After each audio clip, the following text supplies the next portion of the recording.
तो हम अल्केन्स का नोमेनक्लेचर करेंगे, ठीक है। अल्केन्स के नोमेनक्लेचर में हमारे पास ये आ जाएगा, अल्केन्स के नोमेनक्लेचर में हमारे पास ये आ जाएगा ना कि सबसे पहले हम नोमेनक्लेचर के scientific way of writing giving name to any compound is called nomenclature, ठीक है। उसको हम नोमेनक्लेचर कहते हैं। और मतलब कि नोमेनक्लेचर नाम देने को कहते हैं ना। अब हमारे पास दो सिस्टम है नाम देने की, ठीक है। एक होता है हमारे पास कॉमन सिस्टम और एक हमारे पास होता है international union of pure and applied chemistry यानी आईयूपीएसी सिस्टम, ठीक है। अब बात ये थी कि पुराने ज़माने में कोई भी कंपाउंड जो मतलब एक्सट्रैक्ट किया जाता था उसको उसकी बेस पे नाम दे दिया जाता था, ठीक है।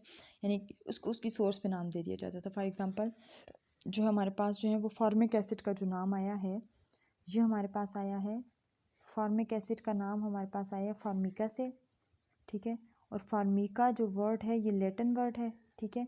लैटिन में हमारे पास आंट्स को यानी कि चूंटियों को क्या कहा जाता था, फार्मिका कहा जाता था, ठीक है।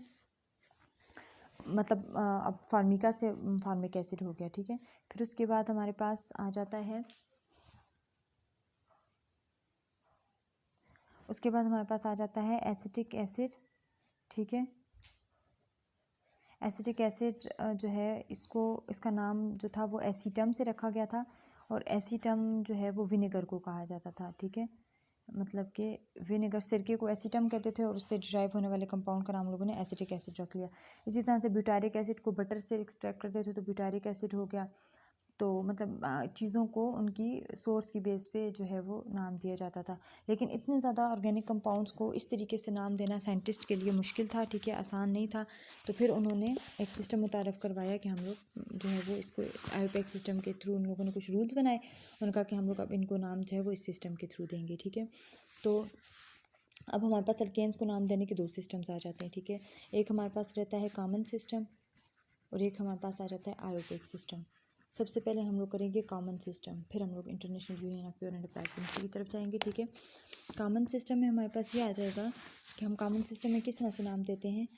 कॉमन सिस्टम में हम किसी भी ऑर्गेनिक कंपाउंड को इस तरह से नाम देंगे, लाइक अगर आपके पास ये है ऑर्गेनिक, ये मैं अल्केन्स का नोमेनक्लेचर करवा रही हूँ तो मैं अल्केन का एक कंपाउंड लिख रही हूँ CH3। अल्केन्स को बनाने का जो कंपाउंड को बनाने का जो फार्मूला होता है वो हमारे पास होता है CnH2n+2, ठीक है। अब आप कार्बन 1 से स्टार्ट करो तो N की जगह 1 डाल दोगे, यहाँ पे भी 1 डालोगे तो ये आपके पास CH4 आ जाएगा। दूसरा मेंबर बनाना चाहते हो तो N की जगह 2 डाल दो, यहाँ पे भी 2 डाल दो तो ये फिर C2H6 इस तरह से 1 मेंबर्स बनते जाएंगे, ठीक है। अब मैंने इसका एक मेंबर लिखा है, ठीक है। और ये मेरे पास जो है वो स्ट्रेट चेन में है, ठीक है। अगर अल्केन का कोई मेंबर स्ट्रेट चेन में होगा तो मैं उसके पीछे लगाऊंगी N, ठीक है। N लगा के और आगे में उसके कार्बन हम लोग काउंट करेंगे, कितने कार्बन है 1 2 3 4। तो 4 के लिए हम ग्रीक का प्रीफिक्स यूज़ करेंगे ब्यूटा, ठीक है। और आगे हम लोग अल्केन का लगा देंगे N, ठीक है। ब्यूटेन हो जाएगा ये हमारे पास, इसका नाम हमारे पास क्या हो जाएगा N ब्यूटेन कॉमन सिस्टम में, ठीक है। कॉमन सिस्टम में हमारे पास इसका नाम N ब्यूटेन हो जाएगा। और मतलब हमने नाम इसको किस तरह से दिया कि जो हमारे पास ग्रीक के प्रीफिक्सेस होते हैं, ठीक है। मैं यहाँ पे लिख लेती हूँ ग्रीक के प्रीफिक्सेस। अगर हमारे पास एक कार्बन हो तो उसके लिए ग्रीक का प्रीफिक्स होता है मीथेन, मिथ होता है, ठीक है, मिथ। 2 कार्बन हो तो उसके लिए होता है इथ। 3 कार्बन के लिए हमारे पास हो जाता है प्रोप। 4 कार्बन के लिए हमारे पास हो जाता है ब्यूट। 5 कार्बन के लिए हमारे पास हो जाता है पेंट। 6 कार्बन के लिए हमारे पास हो जाता है हेक्स। 7 कार्बन के लिए हमारे पास हो जाता है हेप्ट। 8 कार्बन के लिए हमारे पास हो जाता है ऑक्ट। 9 कार्बन के लिए हमारे पास हो जाता है नॉन। और 10 कार्बन के लिए हमारे पास हो जाता है डिक, ठीक है। मतलब ये ग्रीक के प्रीफिक्सेस हैं और इनके आगे हम लोग अल्केन्स के सेंस में हम लोग एन लगाएंगे, फिर अल्कीन में हम लोग ईन और इस तरह मैं आपको बताती जाऊँगी आगे, ठीक है। अब हम लोग लिखते हैं दूसरा मेंबर, ठीक है। दूसरा मेंबर हमारे पास इस तरह से होगा कि हम लोग इसकी ब्रांच बना देंगे, ठीक है। CH3 CH2 CH2 और CH3 आ जाएगा, ठीक है। इसका नाम हमारे पास क्या आ जाएगा, इसका नाम हमारे पास आ जाएगा। अब देखिए यहाँ पे क्योंकि ये स्ट्रेट चेन थी और ये क्या है ब्रांच चेन है, ठीक है। ब्रांच चेन के लिए हम लोग वर्ड यूज़ कर देंगे आइसो, ठीक है। क्या वर्ड यूज़ कर देंगे आइसो। और मतलब ब्रांच है ना, सेकंड कार्बन पे इस तरह से ब्रांचिंग हुई हुई है तो एक ब्रांचिंग हो तो उसके लिए हम लोग यूज़ करते हैं आइसो। और आगे हम लोग कार्बन गिन के इसका नाम लिख देंगे, जैसे इसका नाम क्या हो जाएगा 1 2 3 4 5 आइसोपेंटेन। इस कंपाउंड का नाम हमारे पास आ जाएगा आइसोपेंटेन। फिर हम थर्ड एग्जांपल करते हैं। थर्ड एग्जांपल में अगर हमारे पास 2 ब्रांचेस हों, ठीक है, CH3 CH3 CH3 और CH2 CH3, ठीक है। तो ये हमारे पास क्या आ जाएगा। अब देखिए यहाँ पे हमारे पास सेकंड कार्बन के ऊपर 2 ब्रांचेस हैं, ठीक है। 2 ब्रांचेस के लिए हम लोग वर्ड यूज़ करेंगे नियो का, ठीक है। नियो आगे कार्बन गिनेंगे 1 2 3 4 5 6, तो इसका नाम हो जाएगा नियो हेक्सेन, ठीक है। कार्बन के नाम गिन के उनको नाम दे, कार्बन का नंबर गिन के हेक्स लगा के ग्रीक का प्रीफिक्स आगे एन लगा लेना है। और ब्रांचेस के लिए एक ब्रांच हो तो आइसो, 2 ब्रांचेस होंगी तो हम लोग क्या यूज़ कर देंगे, नियो यूज़ कर देंगे, ठीक है। ये तो हो गया हमारे पास कॉमन सिस्टम। अब हम चलते हैं किसकी तरफ, international union of pure and applied chemistry की तरफ चलते हैं, यानी कि आयोपेक सिस्टम के तहत हम लोग अल्केन्स को नाम देंगे, ठीक है। अब ये मैं एक कंपाउंड लिखूँगी, ठीक है। फॉर एग्जांपल अगर ये मतलब आयोपेक के रूल्स ये हैं कि हम लोग सबसे पहले अगर हम अपनी चेन सेलेक्ट करते हैं, ठीक है।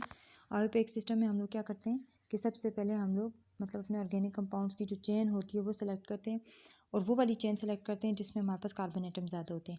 मतलब अगर हमारे पास 2 चेन्स हैं एक कंपाउंड में, तो हम लोग उस चेन को सेलेक्ट करेंगे जिसमें कार्बन एटम ज़्यादा होंगे, ठीक है। फॉर एग्जाम्पल अगर हमारे पास ये है,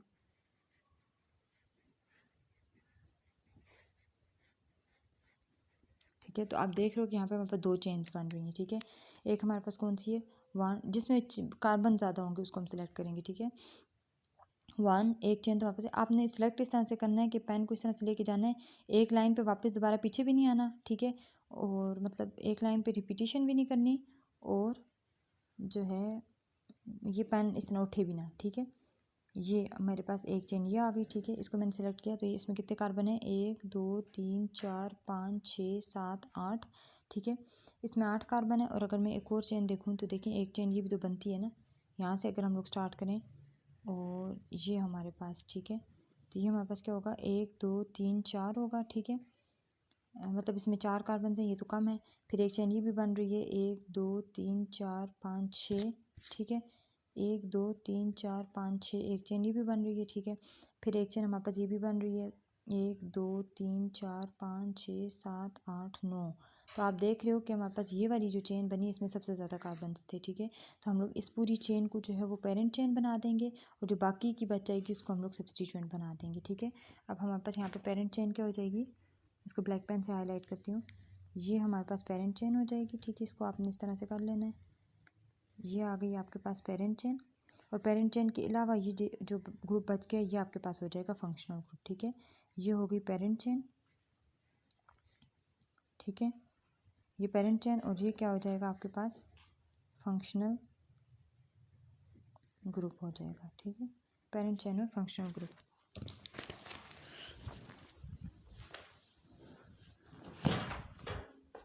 अच्छा, आपके पास पेरेंट चेन और फंक्शनल ग्रुप बन गया, ठीक है।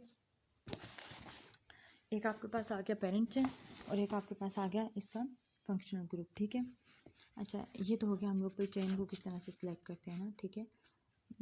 सॉरी, फंक्शनल ग्रुप नहीं, सब्स्टिट्यूएंट, ठीक है। ये फंक्शनल ग्रुप नहीं, ये हमारे पास पेरेंट चेन, और ये हमारे पास क्या रहेगा, सब्स्टिट्यूएंट रहेगा, ठीक है। पेरेंट चेन के अलावा जो ग्रुप होगा उसको हम लोग सब्स्टिट्यूएंट कहेंगे, ठीक है। अब मैं इसकी वैलेंसी सेटिस्फाइड करती हूँ। एक कार्बन 4 बॉन्ड्स बनाता है, ठीक है। एक कार्बन कितने बॉन्ड्स बनाता है, 4 बॉन्ड्स बनाता है, ठीक है। तो यहाँ पे हमारे पास इस कार्बन का एक बॉन्ड ये है, तो इसके साथ हम लोग लिख लेंगे 3 हाइड्रोजन्स, ठीक है। फिर ये जो कार्बन है इसके साथ 2 बॉन्ड्स, और इसके साथ हम लोग लिख लेंगे 2 हाइड्रोजन्स, ठीक है। फिर इसके साथ 1 हाइड्रोजन आ जाएगा, फिर इसके साथ 2 हाइड्रोजन्स आ जाएंगे, इसके साथ 2 हाइड्रोजन्स आ जाएंगे, फिर इसके साथ आ जाएंगे 2 हाइड्रोजन्स, फिर इसके साथ आ जाएंगे 2 हाइड्रोजन्स, और इसके साथ आ जाएंगे 3 हाइड्रोजन्स, ठीक है। फिर इसी तरह से इस कार्बन के साथ एक बॉन्ड है, एक बॉन्ड ये है, ठीक है। 2 बॉन्ड्स हैं, तो हम लोग इसके साथ 2 हाइड्रोजन्स और ऐड कर देंगे, यहाँ पे भी 2 हाइड्रोजन्स और ऐड कर देंगे, और यहाँ पे हम लोग 3 हाइड्रोजन और ऐड कर देंगे, ठीक है। इस तरह से हमारे पास इसकी वैलेंसी सेटिस्फाइड हो जाएगी। अब पहला रूल तो ये हो गया कि हम लोग वो चेन सेलेक्ट करते हैं जिसमें कार्बन एटम ज़्यादा हों, ठीक है। अच्छा, दूसरी बात ये कि अगर हमारे पास यहाँ पे भी एक मतलब चेन और होती ना, ठीक है, कार्बन और होता, ठीक है, तो फिर हम लोग मीन्स के स्ट्रेट चेन में भी हमारे पास उतने कार्बन है जितने ब्रांच चेन में, तो फिर हम स्ट्रेट चेन को पेरेंट चेन कंसिडर करेंगे, ठीक है। सबसे पहले ये देखना है कि कार्बन एटम्स कौन सी चेन में ज़्यादा है, और दूसरे नंबर पर ये देखना है कि चेन स्ट्रेट कौन सी है, ठीक है। अगर हमारे पास स्ट्रेट चेन और ब्रांच चेन दोनों में सेम कार्बन एटम्स आते हैं तो फिर हम स्ट्रेट चेन को अपनी इतनी जो है वो पेरेंट चेन बनाएंगे और बाकी सारा हमारे पास सब्स्टिट्यूएंट आ जाएगा। तो अभी देखिए हमारे स्ट्रेट चेन में कार्बन कम थे और ब्रांच में ज़्यादा थे, तो हमने इसको माना पेरेंट चेन। अगर इसमें भी इतने ही कार्बन होते स्ट्रेट चेन में जितने ब्रांच में थे, तो फिर हम स्ट्रेट चेन को पेरेंट चेन बनाते। ठीक है, पहला रूल तो ये हो गया। बल्कि पहला रूल तो ये है कि हमारे पास वो चेन सेलेक्ट करेंगे जो जिसमें कार्बन ज़्यादा हो, और दूसरा रूल ये है कि जिसमें जो हमारे पास स्ट्रेट भी हो। ठीक है, 2 रूल्स हो गए। अब तीसरा रूल क्या है? तीसरा रूल ये है कि हम लोग सब्स्टिट्यूएंट को नाम देंगे। ठीक है, बल्कि नाम देने से पहले हम उसको नंबरिंग देंगे, और हम सब्स्टिट्यूएंट की नंबरिंग वहाँ से स्टार्ट करेंगे कि उसको कम से कम नंबर मिले। अब ये सब्स्टिट्यूएंट था, अगर मैं इस कार्बन से नंबरिंग स्टार्ट करूँ तो ये हमारे पास होगी 1 2 3 4। ठीक है, इस सब्स्टिट्यूएंट को 4 नंबरिंग मिलेगी। और अगर मैं इस साइड से इस साइड आऊँ तो ये हमारे पास क्या होगा? 1 2 3 4 5 6। ठीक है, तो यहाँ से हमारे पास क्या नंबर मिलेगा? 6, और यहाँ से क्या मिलेगा? 4। ठीक है, देखें तो फिर मैं यहाँ से 6 मिल रहा है, यहाँ से 4। हमने कहा था हम वहाँ से नंबरिंग देंगे जहाँ से सब्स्टिट्यूएंट को हमारे पास कम से कम नंबर मिलेगा। ठीक है, तो यहाँ से हमें क्योंकि 4 नंबर मिल रहा है तो हम लोग इसको 4 नंबर देंगे। ठीक है, ये हो गया थर्ड रूल। ठीक है, यहाँ पर मैं 1 बाय 1 रूल शॉर्टकट में लिख लेती हूँ। ठीक है, पहला रूल हमने कहा था कि हम लोग जो है वो लॉन्गेस्ट चेन को देखेंगे कि कौन सी चेन लॉन्गेस्ट है, उसको सिलेक्ट करेंगे। दूसरे नंबर पे हम लोगों ने कहा था कि हम लोग स्ट्रेट चेन देखेंगे कि चेन हमारे पास स्ट्रेट कौन सी है, हम उसको सिलेक्ट करेंगे। ठीक है, तीसरे नंबर पे हमारे पास आ जाता है कि हम सब्स्टिट्यूएंट को नंबर देंगे और नंबरिंग वहाँ से देंगे जहाँ से उसको सब्स्टिट्यूएंट, ताकि हमारे पास गॉट लेस नंबर। ठीक है, हम वहाँ से नंबरिंग देंगे कि सब्स्टिट्यूएंट को हमारे पास कम से कम नंबर मिले। ठीक है, चौथा रूल ये है कि हम लोग उस सब्स्टिट्यूएंट का नंबर मेंशन करेंगे और उसको का नाम लिखेंगे और फिर पेरेंट चेन का नाम लिखेंगे। जैसे फॉर एग्जांपल इसका नाम हो जाएगा 4, 2 कार्बन वाले अल्काइल ग्रुप को हम लोग कहते हैं इथाइल। ठीक है, 4 इथाइल, और पेरेंट चेन में कितने कार्बन है? 1 2 3 4 5 6 7 8 9 नोनेन। ठीक है, ये हो जाएगा 4 इथाइल नोनेन। इस कंपाउंड का क्या नाम हमारे पास आ जाएगा? 4 इथाइल और नोनेन।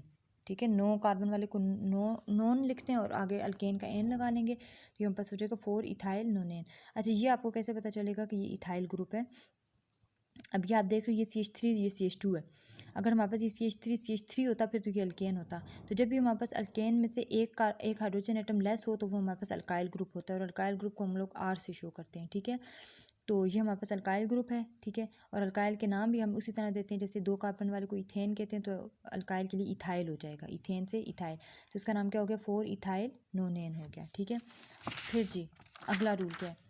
अगला रूल मैं बल्कि रूल्स की जगह हम लोग यहाँ पे रख देते हैं, मैं नेक्स्ट एग्जांपल आपको बताती हूँ। ठीक है, फिर ये है कि अगर हमारे पास जो है वो 2 मुख्तलिफ सब्स्टिट्यूएंट्स लगे हुए हों तो हम लोग उसको किस तरह से नाम देंगे। ठीक है, फॉर एग्जांपल अगर ये आपके पास एक चेन है, ठीक है, एक के साथ आपके पास मिथाइल ग्रुप लगा हुआ है और एक के साथ आपके पास मिथाइल ग्रुप लगा हुआ है। ठीक है, ये और ये आ जाएगा और ये आ जाएगा। ठीक है, तो हमने क्या कहा था? हम वो चेन सेलेक्ट करेंगे जिसमें कार्बन एटम ज़्यादा होंगे। ठीक है, तो 1 2 3 4, फिर अगर हम लोग इस तरह से जाएँ तो ये 1 2 3 4। ठीक है, ये 2 कार्बन है, इसको हम अलग करके लिखें तो CH2 CH3 आता है।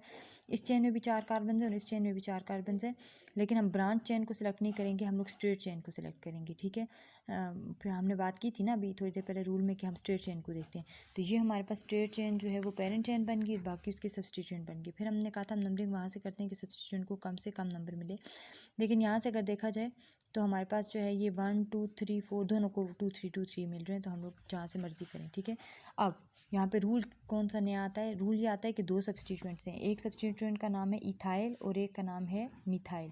तो हम किसको पहले किसका नाम पहले लिखेंगे? हम उसका नाम पहले लिखेंगे जो अल्फ़ाबेटिकल ऑर्डर में हमारे पास पहले आएगा।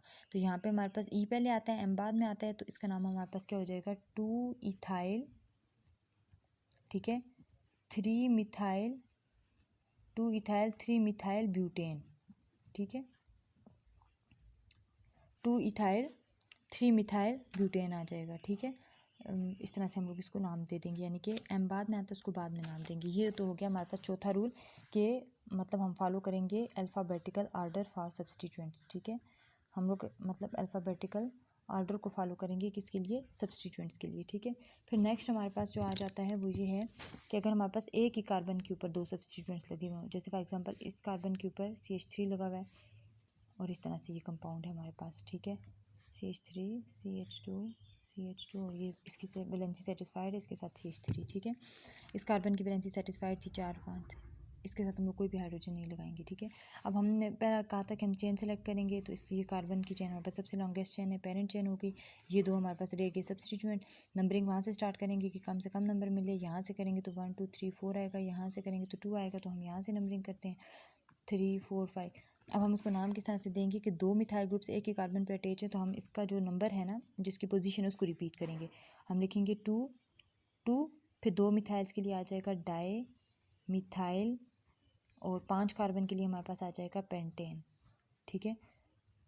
5 कार्बन के लिए पेंट, एन अल्केन के लिए। दो को हम रिपीट करेंगे तो हमारे पास क्या आ जाएगा 2 2 2 2 डाई मिथाइल और पेंटेन आ जाएगा, ठीक है। यानी कि पांचवा रूल हमारे पास क्या आ गया कि हम जो position is repeated if two substituents, ठीक है। Position is repeated if two substituents are present in if two substituents are present on same carbon, if two substituents are present on same carbon, ठीक है। अगर same carbon के ऊपर दो substituents होंगे तो हम उसकी पोजीशन को क्या करेंगे, रिपीट करेंगे, ठीक है। अच्छा, फिर इसकी मैं एक और एग्जांपल भी आपको दे देती हूँ। जैसे फॉर एग्जांपल अगर हमारे पास दो इथाइल ग्रुप्स अटैच हों एक कार्बन के साथ, और दो मिथाइल ग्रुप्स अटैच हों दूसरे कार्बन के साथ, लाइक दिस वन, ठीक है। अब हम चेन को सबसे पहले सेलेक्ट कर लेते हैं, ठीक है। बाकी वैलेंसी सेटिस्फाइड है। जहाँ पे हमारे पास कार्बन की वैलेंसी सेटिस्फाइड हो ना, वहाँ पे उतनी मतलब 4 वैलेंसी सेटिस्फाइड को पूरा करने के लिए आप हाइड्रोजन्स लगा दें। तो ये हमारे पास आ जाएगी पेरेंट चेन, ठीक है। ये हमारे पास क्या आ जाएगी, पेरेंट चेन आ जाएगी, ठीक है। और फिर हम लोग इसकी नंबरिंग स्टार्ट करेंगे, तो नंबरिंग वहाँ से करेंगे जहाँ से सब्स्टिट्यूएंट्स को कम से कम नंबर मिले। यहाँ से करेंगे तो 3 4 मिलेगा, यहाँ से करेंगे तो 2 3 मिलेगा, तो हम यहाँ से करते हैं। ये हमारे पास क्या आ जाएगा 1 2 3 4 5, ठीक है। तो यहाँ पे हमारे पास नंबरिंग को हम लोग किस तरह से देंगे, ठीक है। यहाँ से हम लोग नंबरिंग को किस तरह से देंगे कि हम मतलब वही अल्फ़ाबेटिकल ऑर्डर को फॉलो करेंगे। ये हमारे पास आ जाएंगे इथाइल ग्रुप्स, और ये हमारे पास आ जाएंगे मिथाइल ग्रुप्स। तो इसका नाम हमारे पास हो जाएगा 2 2 di ethyl 3 3 di methyl pentane, ठीक है। 2 2 डाई इथाइल 3 3 डाई मिथाइल और पेंटेन आ जाएगा इसका नाम, ठीक है। तो ये हमारे पास क्या है 2 2, मतलब दो इथाइल थे तो हमने ई को वाले को पहले लिखा है, एम वाले ग्रुप्स को बाद में लिखा है। हमारे पास क्या आ जाएगा 2 2 डाई इथाइल 2 2 डाई मिथाइल और पेंटेन आ जाएगा, ठीक है। 2 2 डाई इथाइल 3 3 डाई मिथाइल और पेंटेन। अच्छा, नंबरिंग में आप लोगों ने ये याद रखना है कि ये जो हमारे पास 1 2 3 होते हैं ना, ठीक है, इनके आगे हम लोग हाइफन्स डालते हैं, ठीक है। मतलब इंग्लिश और मैथ को अलग करने के लिए आपने हाइफन डालना है। अब ये इंग्लिश थी, ये मैथ थी, हाइफन डाला। अब ये देखें, ये इंग्लिश थी ये दोनों, और ये दरम्यान में मैथ थी, तो आगे भी इधर मतलब इधर भी हाइफन इधर भी हाइफन। और अपने मैथ्स के दो चीज़ें आ गई तो उनके दरम्यान कामा, ठीक है। मैथ्स के दो डिजिट्स के दरम्यान कामा, और मैथ को इंग्लिश से सेपरेट करने के लिए हाइफन। यहाँ पे हम लोगों ने इधर हाइफन नहीं डाला क्योंकि इसके पीछे कोई इंग्लिश का वर्ड नहीं था, तो यहाँ पे हम लोगों ने हाइफन डाला, आगे इंग्लिश आ गई, ठीक है।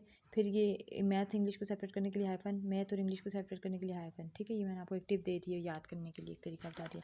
अब हमारे पास इसका छठा और आखिरी रूल ये आ जाता है कि अगर आपके पास दो चेन्स बन रही हों, ठीक है, जैसे फॉर एग्जाम्पल 1 2 3 4 5 6, ठीक है, 1 2 3 4 5 6 7वां नहीं लेते, ठीक है, ये ले लेते हैं, ठीक है। और इसके साथ हम लोग लगा लेते हैं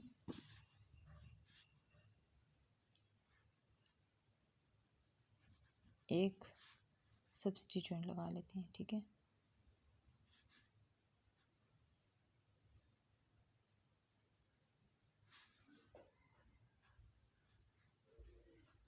जैसे फॉर एग्जाम्पल हमारे पास हो जाएगा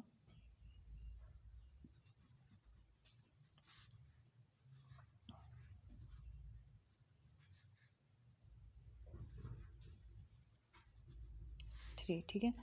अब आप देखें अगर तो हमारे पास एक चेन तो ये बन रही है ना, 1 2 3 4 5 6, ठीक है। एक चेन तो ये वाली बन रही है, मैं वैलेंसी सेटिस्फाइड कर लेती हूँ, ये, ठीक है। तो आप देख रहे हैं कि एक चेन तो हमारे पास ये स्ट्रेट चेन बन रही है ना, ठीक है। इसमें कितने कार्बन है 1 2 3 4 5 6, ठीक है। एक चेन तो आपके पास ये बन गई 6 कार्बन वाली, ठीक है। एक और चेन भी पॉसिबल है, देखें 1 2 3 4 5 6, एक ही वाली चेन भी पॉसिबल है, ये वाली, ठीक है। तो अब आप लोग कौन सी चेन को पेरेंट चेन बनाओगे, मतलब आप इसको बनाओगे या ये वाली बनाओगे ब्रांच वाली। हमने कहा था कि अगर हमारे पास कार्बन एटम स्ट्रेट चेन में ज़्यादा हो तो हम उसको लेते हैं, लेकिन यहाँ पे एक और रूल भी आ गया है कि हम लोग उस चेन को सिलेक्ट करेंगे जिसमें सब्सटीट्यूएंट ज़्यादा बनेंगे, ठीक है। अगर हम लोग इसको पेरेंट चेन माने ना तो ये हमारे पास सिर्फ एक सब्सटीट्यूएंट बनता है। देखें ये पेरेंट चेन के अलावा एक लाइन है नीचे, ठीक है। मतलब जो मैंने इस पर सर्कल लगाया पेरेंट चेन को सिलेक्ट किया है तो इसके साथ अलग से सेपरेट से कितनी सिर्फ एक लाइन जा रही है, ठीक है, एक सब्सटीट्यूएंट है। अगर मैं इसको पेरेंट चेन मानूंगी तो देखिए पेरेंट चेन के सर्कल के बाहर से कितनी लाइंस बाहर जा रही हैं, एक और ये दो, मतलब इसमें दो सब्सटीट्यूएंट्स निकल रहे हैं। तो हमारे पास मतलब हम उस चेन को सिलेक्ट करेंगे जिसमें हमारे पास सब्सटीट्यूएंट ज़्यादा बन रहे होंगे, ठीक है। तो इसमें हम अपनी इस चेन को सिलेक्ट नहीं करेंगे, पेरेंट चेन नहीं मानेंगे, हम लोग इस चेन को पेरेंट चेन मानेंगे, ठीक है, क्योंकि इसमें दो सब्सटीट्यूएंट्स बन रहे हैं। इस वाली में सिर्फ एक प्रोपाइल बस बनता, ठीक है, इसको हम कहते हैं 3 प्रोपाइल हेक्सेन। तो ये इस चेन में हमारे पास एक सब्सटीट्यूएंट बन रहा है और इस चेन में हमारे पास दो सब्सटीट्यूएंट्स बन रहे हैं, एक मिथाइल और एक इथाइल। हम नंबरिंग करेंगे वही रूल फॉलो करते हुए कि नंबरिंग वहाँ से करेंगे कि हमारे पास सब्सटीट्यूएंट्स को कम से कम नंबर मिले। यहाँ से हमारे पास इसका नंबर बनेगा 2 3 और इससे इस साइड आने को 1 2 3 4 5 बनेगा, तो हम 2 3 वाले को लेंगे। तो यहाँ पास क्या आएगा 1 2 3 4 5 और 6। इसका नाम हमारे पास क्या आ जाएगा 3 इथाइल, ठीक है, 3 इथाइल 2 मिथाइल और हेक्सेन आ जाएगा, ठीक है, 3 इथाइल 2 मिथाइल हेक्सेन। ये देख लेना 3 पोजीशन पे हमारे पास इथाइल था, हमने उसको पहले ई पहले आता है उसको पहले लिखा, 2 पे मिथाइल आया, ठीक है, और आगे क्या आ गया हेक्सेन। तो ये हमारे पास था अल्केन्स का नॉमेनक्लेचर। अच्छा लास्ट में यहाँ पे हम लोग लिख लेते हैं कि that chain will be selected which have more substituents, ठीक है, more substituted chain will be, more substituted parent chain will be selected, parent chain will be selected, ठीक है, यानी कि हम वो वाली चेन सेलेक्ट करेंगे जिसमें हमारे पास सब्सटीट्यूएंट्स ज़्यादा से ज़्यादा होंगे। तो ये हमारे पास आ गए अल्केन्स के रूल्स, ठीक है, नॉमेनक्लेचर के। एक हम लोगों ने कॉमन सिस्टम में किए थे, ठीक है, और एक हम लोगों ने आयोटेक सिस्टम के ये रूल्स 1 बाय 1 एग्जांपल्स के साथ जो मैंने आप लोगों को करवाया है, ठीक है। जहाँ से समझना है तो आप वीडियो को पास करके दोबारा से देख लें, ठीक है। अगर फिर भी कोई डिफ़िकल्टी है तो आप मुझसे क्वेरी ग्रुप में पूछ सकते हैं। Okay, have a nice day, अल्लाह हाफिज़।